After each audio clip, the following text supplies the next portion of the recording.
আসসালামু আলাইকুম সম্মানিত দর্শক। আপনারা আশা করছি সবাই ভালো আছেন। আলহামদুলিল্লাহ আমিও ভালো আছি। তো আজকের উদ্দেশ্য ছিল আ আপনার চাটমোহর হতে ঢাকা কমলাপুর রেলওয়ে স্টেশন পর্যন্ত, ওখান থেকে নারায়ণগঞ্জের দিকে যাব। তো পাবনা থেকে এর জন্য সিএনজি যোগে আমরা চাটমোহর স্টেশনে চলে আসছি। তো ট্রেনের অপেক্ষাতেই ছিলাম। তৃতীয় নম্বর প্ল্যাটফর্মে একটা মালবাহী ট্রেন আমরা দাঁড়িয়ে দেখতে পাচ্ছি। তো আমাদের ট্রেনটা আসারও সময় হয়ে গেছিল। আমরা 9টা 1 মিনিটে চাটমোহর থেকে ঢাকাগামী সিটি এক্সপ্রেসের টিকিট ক্রয় করছিলাম। ট্রেনটি প্রায় 45 মিনিট মতো লেট ছিল। তো বর্তমানে ট্রেনে একটু সচরাচর দুর্ঘটনাটা আমরা দেখতে পাচ্ছি।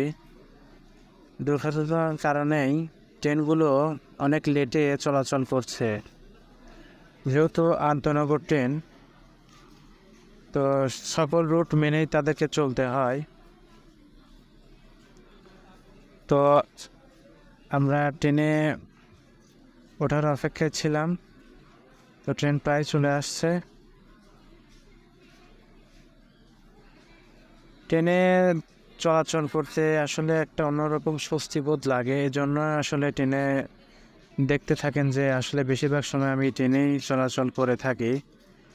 দূরে হোক বা বিভিন্ন জেলা যেখানে রেল যোগাযোগ ব্যবস্থা সহজ আছে, সেই সব জেলাগুলোতে আমরা ট্রেন যোগেই চলাফেরা করে থাকি।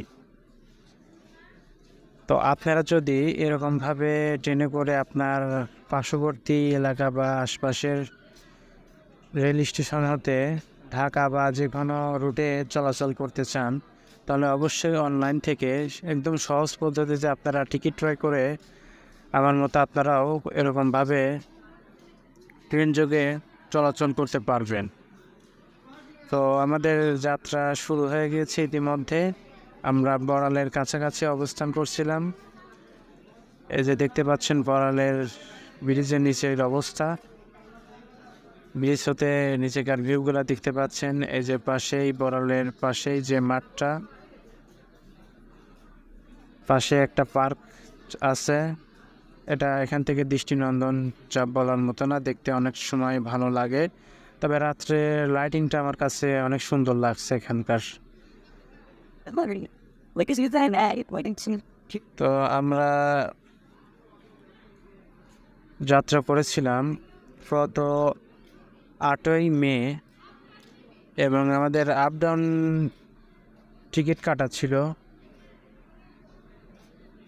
আমরা আপ ডাউন টিকিট ক্রয় করেছিলাম কমলাপুর থেকে চাটমোহর পর্যন্ত। এখন আমরা যাচ্ছি চাটমোহর হতে কমলাপুর। আমরা কমলাপুর থেকেও নারায়ণগঞ্জ পর্যন্ত আপনার লোকাল ট্রেনে চলাচল করব। ওখানেও আপনার 1 ঘন্টা পর পর যাবৎ ঢাকা কমলাপুর শহরতলি স্টেশন থেকে নারায়ণগঞ্জ রুটে ট্রেন চলাচল করে। তো এখন আমরা অবস্থান করেছি বঙ্গবন্ধু সেতু পশ্চিম। এখানটাতে কিছুক্ষণ ট্রেনটা ক্রসিংয়ে থাকার পর আবার যাত্রা শুরু করেছে। তবে বর্তমানে সিল্ক সিটি এক্সপ্রেস অনেক বলা চলে দুর্ভোগের মধ্যেই যাত্রীদেরকে রেখেছে। অন্য অন্য ট্রেনগুলো সচরাচর এমনটা করে না, খুব কম সময় ক্রসিংয়ে তাদের পড়তে হয়।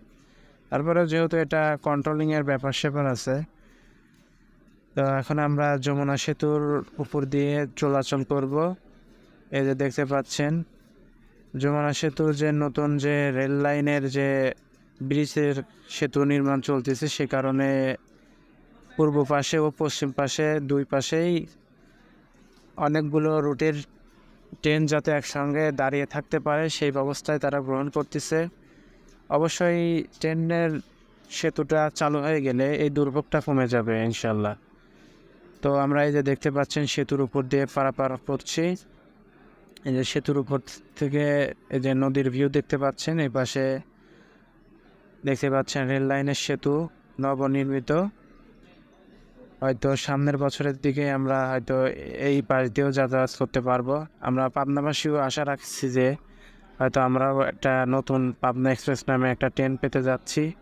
ইনশাল্লাহ পরবর্তীতে আবার নতুন কোনো ভিডিও নিয়ে আপনাদের সামনে আসবো। আজকে এখানে শেষ করছি।